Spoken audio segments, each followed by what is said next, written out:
He came home early that day. For the first time in 6 months, billionaire William Carter walked through his mansion door before 7 in the evening. And he heard his son laughing, the kind of laugh he'd once heard from himself 30 years ago, when he was a rich kid who bullied others. In the backyard, his 14-year-old son was pushing a young black girl to the ground, pouring water over her head, tearing her books into pieces. His friends laughed loudly, recording it all on their newest phones. The girl was Grace's daughter Grace, the maid who'd worked in his house for 5 years. The girl attended the same private school as his son on a scholarship for poor children, and when he heard his son say, "A maid's kid doesn't belong in our school," he remembered. He'd said those exact words once to a poor boy named Daniel. That boy killed himself a week later, 25 years ago. William Carter thought he'd buried his past, but some sins never die. The mansion on 5th Avenue had 42 rooms, but William Carter only used 3 of them: his bedroom, his office, and the hallway connecting them. The rest belonged to silence and expensive furniture that nobody touched. He'd bought the place 7 years ago, right after his wife died, giving birth to their daughter. Back then, he told himself it was for the kids. Space to grow, room to breathe. But children don't need 42 rooms. They need a father who comes home before midnight. William sat in his office that evening, staring at the glass of whiskey in his hand. The ice had melted an hour ago. Outside his window, Manhattan stretched endlessly, glittering like scattered diamonds. He'd built an empire worth $3.7 billion, tech patents, real estate, investments in companies most people had never heard of. His signature was on contracts that moved markets. But tonight, his hands were shaking, because he'd seen his son's face in the backyard. Jacob's face, twisted with contempt and something worse, pleasure. The same expression William had worn at 19 when he'd cornered Daniel Brennan behind the school gymnasium and told him that people like him didn't belong in places like Ashford Academy. Daniel had transferred out 2 weeks later. William heard about the suicide 6 months after that. Heard it from someone who laughed while telling the story, like it was just another piece of gossip. William never went to the funeral, never even thought about it twice. He was too busy climbing ladders, stepping on whoever got in his way. He took a long drink. The whiskey burned, but not enough to erase what he'd seen. Grace's daughter Mia, he remembered her name was Mia, curled on the ground with her arms wrapped around her torn textbooks, her white school shirt soaked through, hair dripping, not crying, just silent. That silence was worse than screaming. William knew that silence. It was the silence of someone who'd learned that crying didn't help, that nobody would come. A soft knock interrupted his thoughts. Grace stood in the doorway, her hands clasped tight in front of her. She was 32 but looked older tonight. Worry did that to people. Aged them in ways that had nothing to do with years. "Mr. Carter," she said quietly, "I wanted to apologize. Mia shouldn't have been here after school. I told her to wait at the library, but she said she finished her homework early and thought—" Her voice cracked. "I'm sorry. It won't happen again." William set down his glass. "Grace, sit." She hesitated. In 5 years, he'd never asked her to sit. Employees stood. That was the rule. But tonight, rules felt like chains wrapped around his throat, and he needed them gone. "Please," he added, and she lowered herself into the chair across from his desk, like she was afraid it might collapse. "Tell me about Mia," William said. Grace's eyes widened. "Sir? How long has this been happening?" She looked down at her hands. Her knuckles were red from years of scrubbing floors and washing dishes. Hands that had worked since she was 16, raising a daughter alone after her husband died in a construction accident. William knew these details the way he knew the expiration dates on contracts. Information filed away, never examined. 6 months, Grace whispered, since the school year started. Jacob and his friends, they... She stopped, breathed. I tried talking to the principal. He said boys will be boys, that Mia needed thicker skin, that maybe she wasn't ready for a school like Ashford. William's jaw tightened. And you didn't tell me? You're never here, Mr. Carter. The words came out before she could stop them. Her hand flew to her mouth, but it was too late. The truth hung between them like smoke.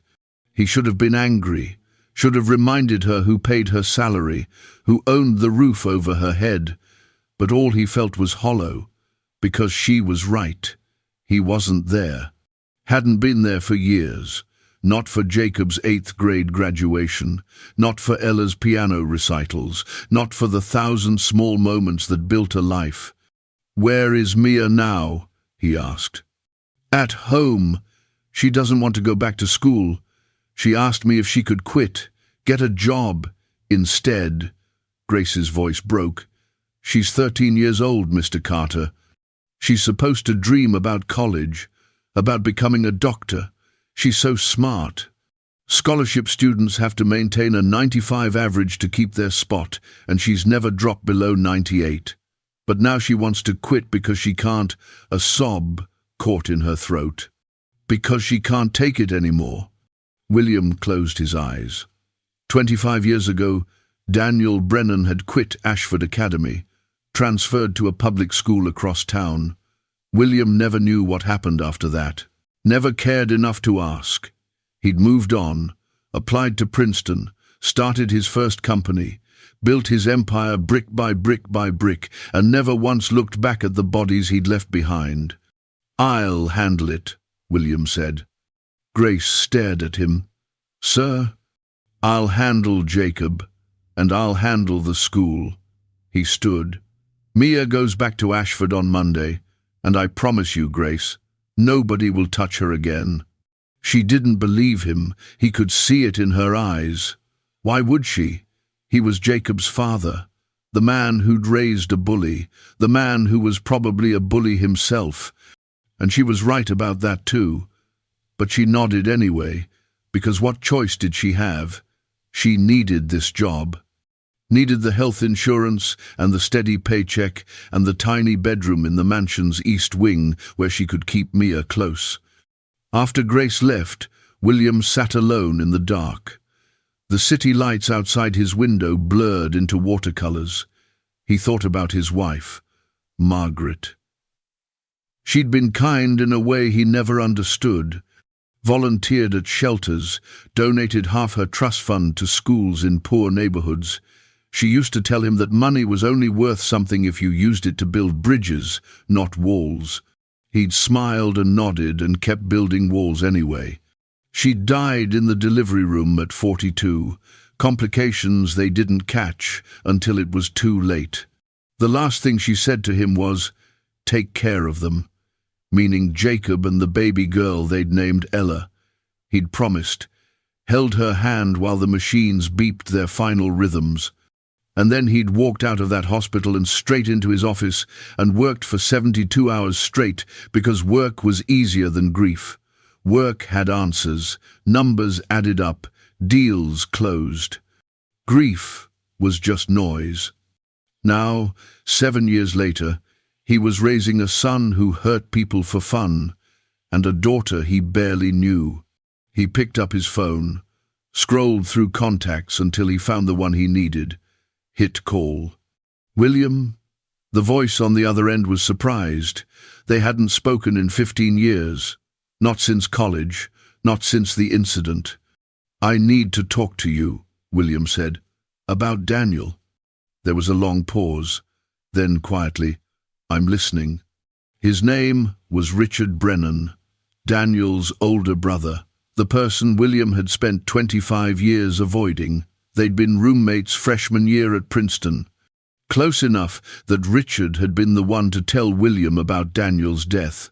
Close enough that Richard knew exactly what William had done, what he'd said. The words that planted seeds of shame so deep they choked out everything else. "I saw someone get bullied today," William said. "A girl, 13 years old, reminds me of Daniel."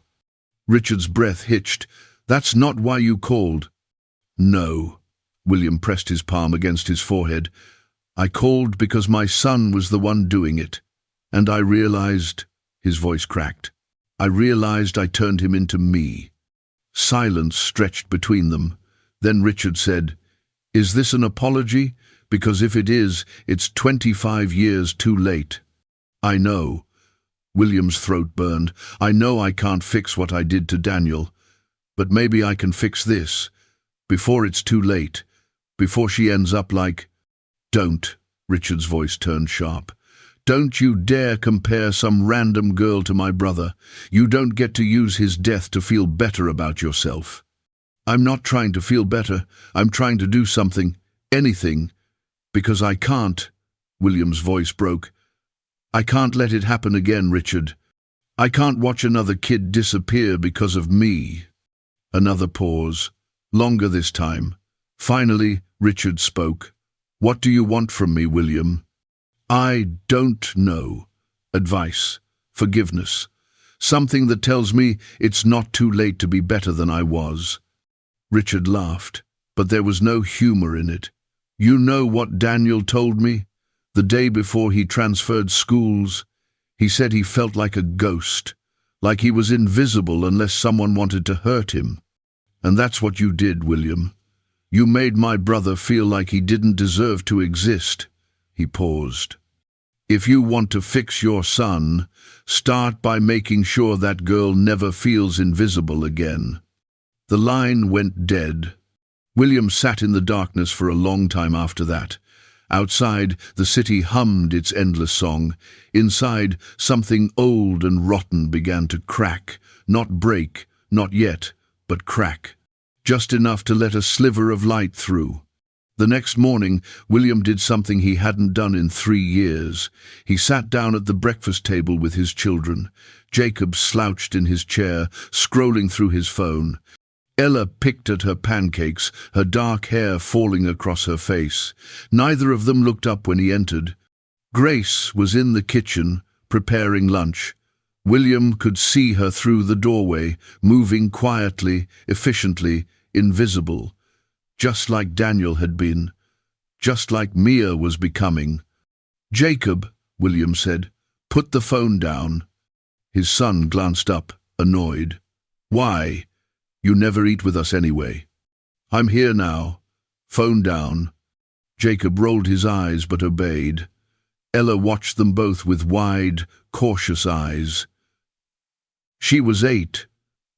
Too young to understand everything happening, but old enough to feel the tension. "We need to talk about yesterday," William said. Jacob's face went blank. The mask of a boy who'd learned to hide guilt behind indifference. "I didn't do anything wrong. She was on our property. She doesn't belong here." "She belongs anywhere she works hard enough to be." William leaned forward. "Do you know how hard Mia studies? How much she sacrifices to go to Ashford? That's not my problem." "It is now." William's voice stayed calm, but underneath, rage simmered. Not at Jacob, at himself. "You're going to apologize to her, Monday morning, in front of the whole school." Jacob's eyes widened. "What? No, that's insane. You can't." "I can, and you will. Or you lose your phone, your car, your credit cards, everything. You're such a hypocrite." Jacob stood, his chair scraping across the floor.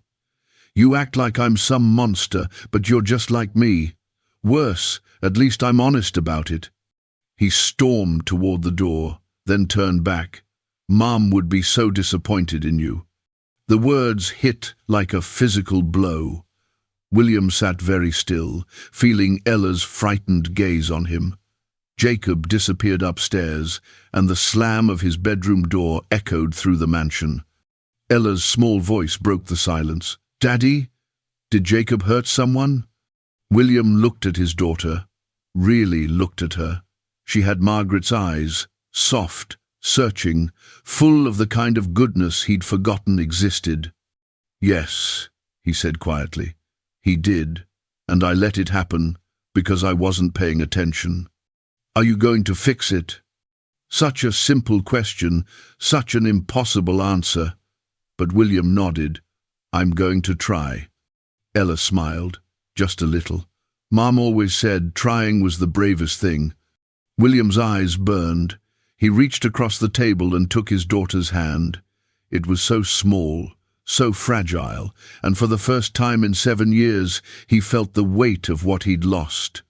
Not just Margaret, but time, presence, the chance to be someone his children could respect.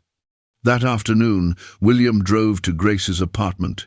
She lived in a building in Queens, 45 minutes from the mansion. He'd never been there before, never needed to. But now he climbed the 3 flights of stairs and knocked on the door marked 3C.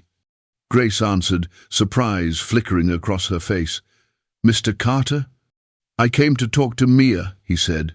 "If that's all right." She hesitated, then stepped aside.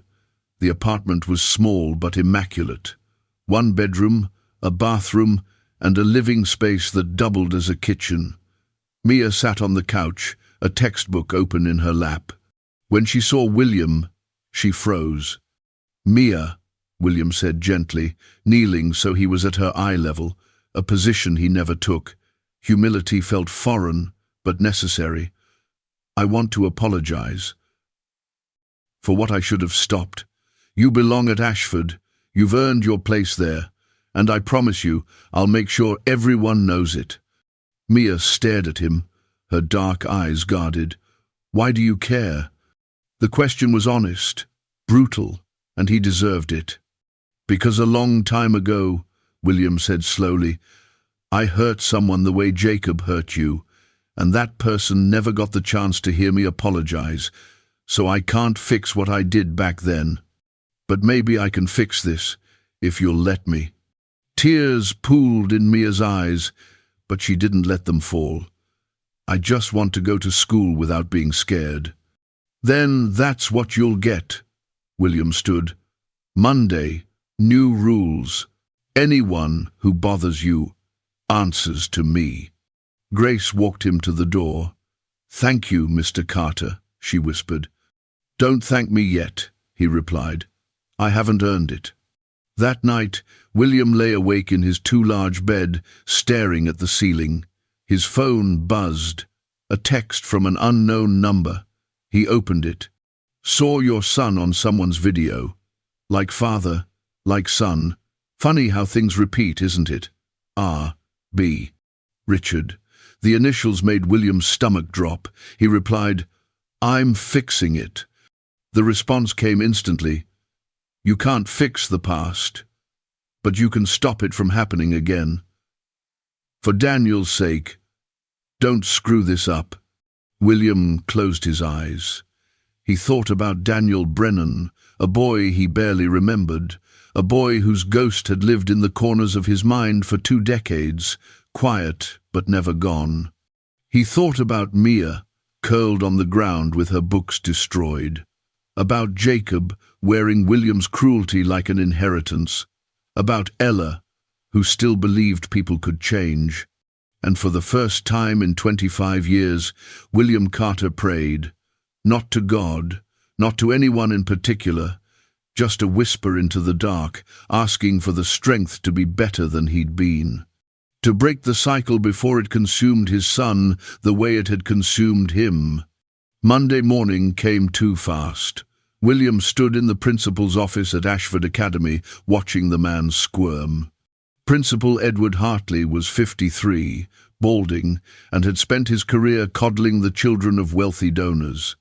William had written a check for $500,000 to the school's endowment fund 3 years ago. Hartley remembered that check very well.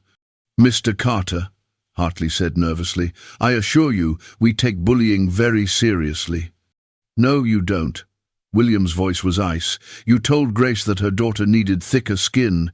You told her boys will be boys. That ends today." "Sir, I can't just—" "Yes, you can. And you will. Starting now, Ashford implements a zero-tolerance policy. Any student caught bullying another will be expelled. No exceptions. Not even for my son. Hartley paled.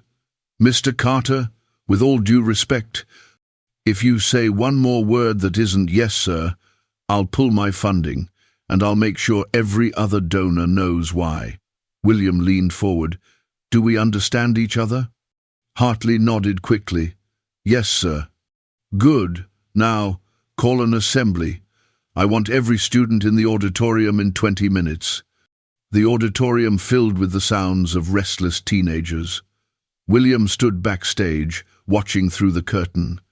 Jacob sat in the front row, arms crossed, defiant. Mia was in the back, trying to disappear. Grace stood near the exit, her hands clasped tight. When Hartley introduced him, William walked onto the stage. The room quieted. Everyone knew his name, knew his money, knew his power. My name is William Carter, he began, his voice steady. Some of you know my son, Jacob. Some of you have seen him treat other students poorly. And maybe you've wondered why I never stopped it. He paused. The truth is, I didn't stop it because I didn't see it. I wasn't paying attention. I was too busy building a company, making money, and forgetting that none of that matters if I can't raise a decent human being. Murmurs rippled through the crowd. Jacob stared at the floor. 25 years ago, William continued, I was a student at a school like this, and I bullied someone, a boy named Daniel Brennan. I made his life so miserable that he transferred schools. 6 months later, he killed himself. I never apologized, never even thought about it. I just moved on. But that boy's death has followed me every day since, and I won't let history repeat itself. The auditorium was silent now. Even the teachers looked stunned. Starting today, Ashford has a zero-tolerance bullying policy. If you hurt someone, you're gone. No second chances. And that includes my son. Jacob, stand up. Jacob's face turned red, but he stood. Apologize to Mia Williams, William said. Now. Jacob's hands clenched into fists. For a moment, William thought he'd refuse. But then Jacob turned, found Mia in the crowd, and said, his voice cracking, I'm sorry. I was wrong. You belong here. Mia's eyes filled with tears. She nodded. Just once. But it was enough. William looked out at the sea of faces. If you want to be great, don't tear people down. Build them up. That's the only legacy worth leaving. He walked off the stage to absolute silence, and then, from the back of the room, someone started clapping, then another, then another. Not everyone, but enough. In the parking lot, Jacob leaned against William's car, arms crossed. You embarrassed me in front of everyone. I embarrassed myself, William corrected. You just watched. Why did you do it? Because I love you.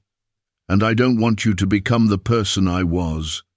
William unlocked the car. Get in. We're going somewhere. Where? You'll see. They drove for an hour, out of the city and into the suburbs. Finally, William pulled into a cemetery. He parked near the entrance and led Jacob down a winding path until they reached a simple headstone. Daniel Brennan, 1980 to 1999, beloved son and brother. Jacob stared at the grave. Who is he? The boy I told you about, the one I bullied. William knelt, brushing leaves off the stone. His brother says he felt invisible, like he didn't matter unless someone wanted to hurt him. And I made him feel that way. I killed him, Jacob, not with my hands, but with my words. Jacob was quiet for a long time. Then, softly, I don't want to be like that. Then don't be, William stood. "It's not too late for you, but you have to choose every day to be better." They stood there in the cold November air, father and son, staring at a name carved in stone. And something shifted. Not everything, not all at once, but enough to start. But the past wasn't finished with William Carter. Not yet. 2 days after the assembly, an envelope arrived at his office. No return address. Inside was a single photograph. It showed Ella at the playground near their home, laughing on the swings. Someone had drawn a red X over her face. On the back, a message in neat handwriting: "You took my brother. Now you'll understand what it feels like to lose everything." William's blood ran cold. He grabbed his phone, dialed security. "Get Ella. Now. Bring her to the office. Don't let her out of your sight." 10 minutes later, his daughter was in his arms, confused but safe. The security team swept the playground, found nothing. Whoever had been there was already gone. That evening, another message came, this time to his personal email. "I've been watching you for weeks, William. Watched you play the hero at that school, watched you pretend you've changed. But we both know the truth. Men like you don't change, you just get better at hiding what you are. You have 48 hours. Confess what you did to Daniel, publicly. Tell the world how you destroyed my brother, or I take what you love most." The email was signed simply, Marcus. Marcus Brennan, Daniel's younger brother. William's hands shook as he typed the name into a search engine. The results made his stomach drop. Marcus had spent time in prison for assault, got out 3 months ago. His social media was full of rage, conspiracy theories, and one recurring theme: justice for Daniel. William called Richard immediately. "Did you know about this?" "Know about what?" Richard sounded tired. "Your brother Marcus. He's threatening Ella." Silence. Then, "Jesus Christ. I haven't talked to Marcus in 5 years. He went off the deep end after our parents died, blamed everyone for Daniel's death, blamed me for not stopping it. Blamed you for starting it. I thought he was getting help. I didn't know he—" Richard's voice cracked. "William, if he's threatening your daughter, you need to call the police. And tell them what? That I bullied his brother 25 years ago, and now he wants revenge. They'll laugh me out of the station. Then, what are you going to do?" William looked at Ella, asleep on his office couch, her small chest rising and falling. So innocent. So unaware of the monster her father had created all those years ago. "I'm going to give him what he wants. I'll confess, publicly. Destroy my reputation, whatever it takes. William, I won't let my daughter pay for my sins, Richard. I won't." He spent the next day drafting a statement. Every word felt like swallowing glass. He detailed everything: the bullying, the cruelty, Daniel's transfer, his suicide, William's role in it all. His lawyers called it professional suicide. His PR team begged him to reconsider, but William ignored them all. The press conference was scheduled for the following afternoon. William stood in his office that morning, staring at the statement in his hands, when his phone rang. Unknown number. "Hello. Change of plans." The voice was male, harsh, shaking with barely contained rage. "Marcus, I don't want your confession. I want you to feel what Daniel felt, helpless, alone, knowing nobody's coming to save you." "Where's my daughter?" William's voice turned to ice. "She's safe, for now. But if you go to that press conference, if you call the police, if you do anything except exactly what I say, she disappears, forever. What do you want?" "Meet me, alone. The old warehouse on Bleecker Street. You have 1 hour." The line went dead. William's mind raced. He could call the police, should call the police, but what if Marcus was watching? What if he hurt Ella the moment squad cars showed up? No, this was William's mess. His sin, his responsibility to fix. He left his office without telling anyone, drove through Manhattan traffic with his heart hammering against his ribs. The warehouse was abandoned, windows broken, graffiti covering every surface. William pushed through the rusted door.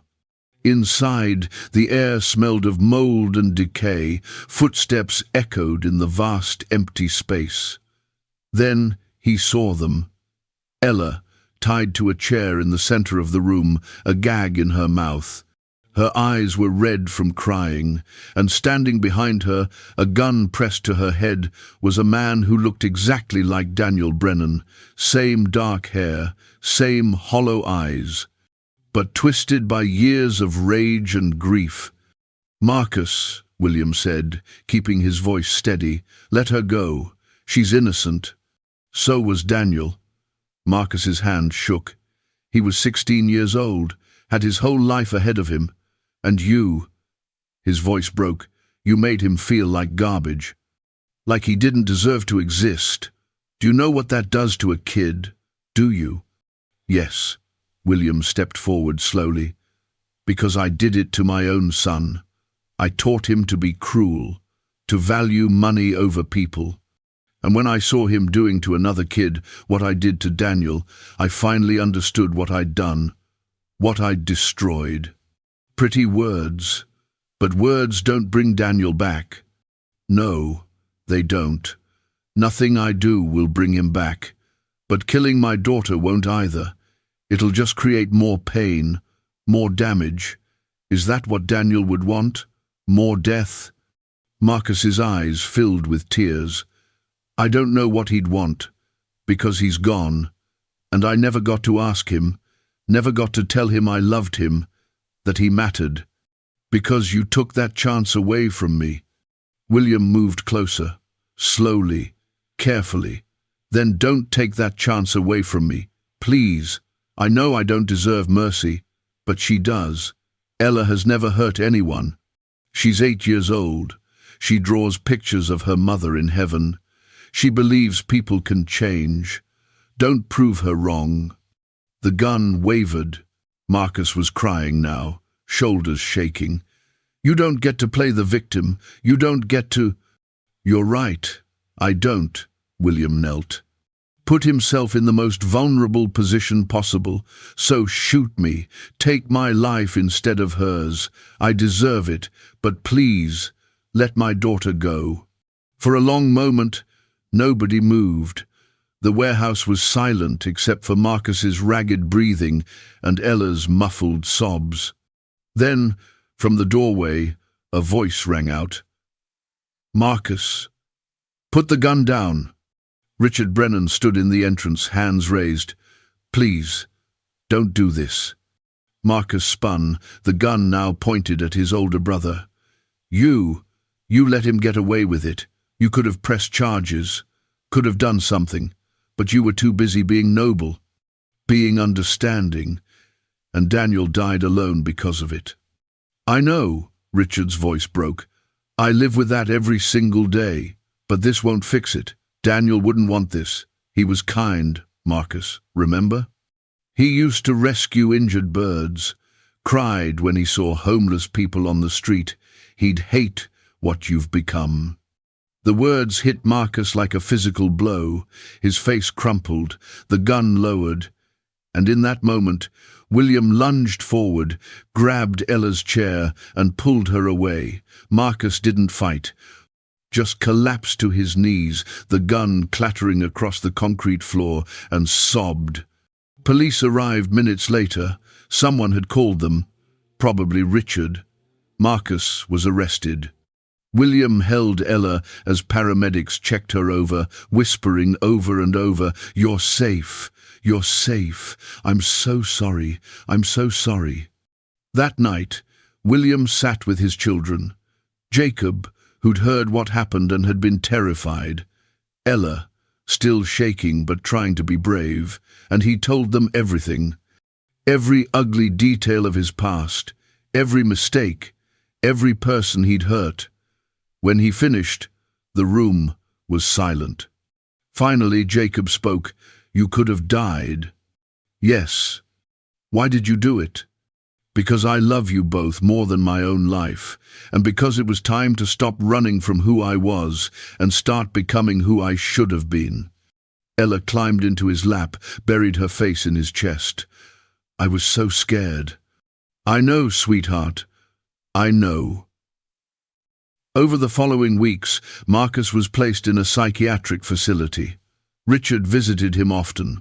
Slowly, with therapy and medication, Marcus began to heal. It would be a long road, maybe a road that never fully ended, but it was something. William testified at Marcus's hearing.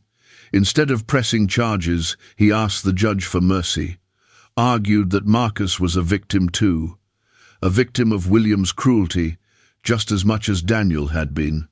The judge agreed to treatment instead of prison, with the condition that Marcus stayed away from the Carter family. After it was over, Richard met William outside the courthouse. They sat on a bench, watching the city move around them. "Thank you," Richard said. "I've destroyed enough," William replied. They sat in silence for a while. Then Richard said, "Daniel used to ask me if people could change, if someone who did bad things could ever become good. I always told him, yes. But I don't think I believed it. Not really. Not until now." William closed his eyes. "I'm not good, Richard. I'm just trying to be less terrible." "That's how it starts." Richard stood. "Take care of your kids, William. Teach them what you learned. That's how you honor Daniel. Not by punishing yourself, but by making sure his death meant something."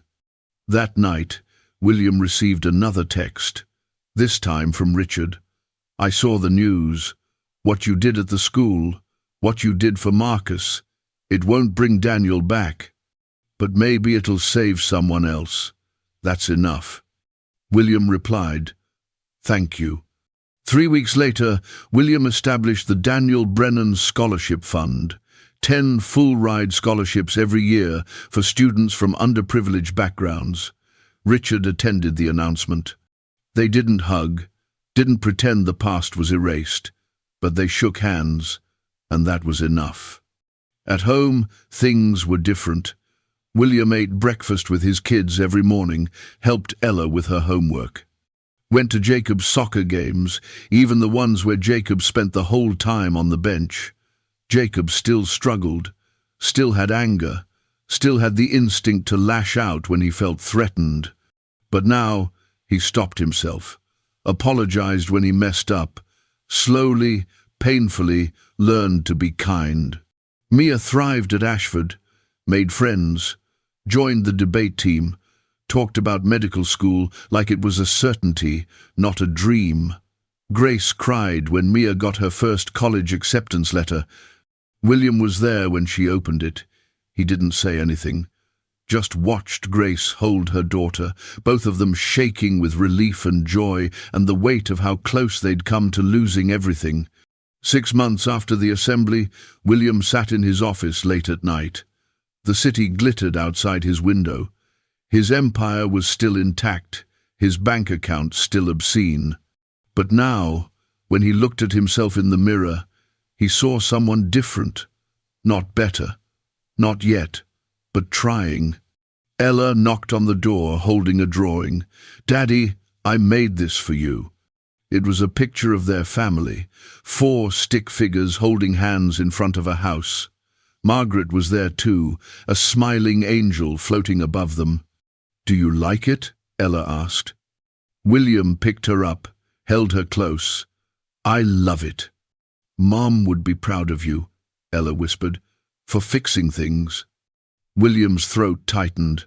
"I hope so." "I know so." Ella kissed his cheek. "Because you're trying. And that's what brave people do." William Carter had spent 25 years running from his past, building walls, stepping on people, pretending that success could fill the hollow spaces inside him, but walls didn't keep out ghosts, and money didn't buy forgiveness. Redemption wasn't a single moment. It wasn't a grand gesture or a tearful confession. It was waking up every day and choosing to be better than you were yesterday. It was looking at the damage you'd caused and refusing to let it define you, but never forgetting it either. It was teaching your son that strength didn't come from hurting people weaker than you. It came from protecting them. Some sins never died, but maybe, if you fought hard enough, you could stop them from spreading. You could break the cycle. You could turn poison into medicine and teach your children that the most powerful thing in the world wasn't money or status or fear. It was the courage to say, "I was wrong," and then spend the rest of your life proving you meant it. William Carter still had a long way to go. He knew that. But for the first time in decades, he wasn't running. He was standing still, looking back at the wreckage, and slowly, carefully, learning how to build something that actually mattered. The city lights glittered outside his window. Below him, millions of people lived their lives, fighting their own battles, carrying their own ghosts. And somewhere in that vast, churning sea of humanity, there were others like Daniel, like Mia. Kids who felt invisible. Kids who were one cruel word away from disappearing. William couldn't save them all, but he could save one, then another, and maybe, if enough people did the same, the world would change, not all at once, not perfectly, but enough. Enough to matter. Enough to mean something. Enough to prove that it was never too late to choose kindness over cruelty. Never too late to look at your children and teach them that the measure of a person wasn't how much they owned, but how much they gave. Never too late to become the person you should have been all along. William closed his laptop, turned off the lights, walked down the hallway to Ella's room and kissed her forehead while she slept. Then to Jacob's room, where his son was still awake, reading. "Dad," Jacob looked up, "can I ask you something?" "Anything." "Do you think Daniel would forgive you, if he could?" William sat on the edge of the bed. "I don't know." Jacob nodded slowly. "I'm trying too." "I know you are." William squeezed his son's shoulder. "And I'm proud of you for it." They sat there in the quiet, father and son, both carrying the weight of mistakes they couldn't undo but could learn from. And in that moment, William felt something he hadn't felt in years. Not happiness, not peace, but hope. Fragile, uncertain, but real. Outside, the city slept. Inside, the Carter family was learning to live with their ghosts, not by banishing them, but by honoring them, by making sure that the people they'd hurt, the people they'd failed, weren't forgotten. By turning their guilt into purpose and their shame into change. Some sins never died, but some people learned to carry them, to let them shape who they became without letting them define who they were.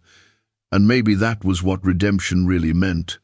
Not erasing the past, but refusing to let it erase you. William Carter walked back to his room, lay down in his too large bed, and for the first time in 25 years, he slept without dreaming of Daniel Brennan's funeral. He dreamed instead of Mia standing at a podium delivering her valedictorian speech, of Jacob shaking hands with someone he'd once hurt, apologizing with his whole heart, of Ella, grown and strong, changing the world in ways he never could. And when he woke the next morning, he didn't reach for his phone or his laptop. He walked downstairs, made breakfast, and waited for his children to join him. Because the most important work he'd ever do wouldn't happen in boardrooms or on stock exchanges. It would happen here, at this table, In these quiet, ordinary moments where love was built one choice at a time, the sun rose over Manhattan, light spilled through the windows, and William Carter, billionaire, father, and reformed bully, sat with his family and finally understood what his wife had tried to teach him all along: that the only legacy worth leaving was the one written in the hearts of the people you loved. Everything else was just noise.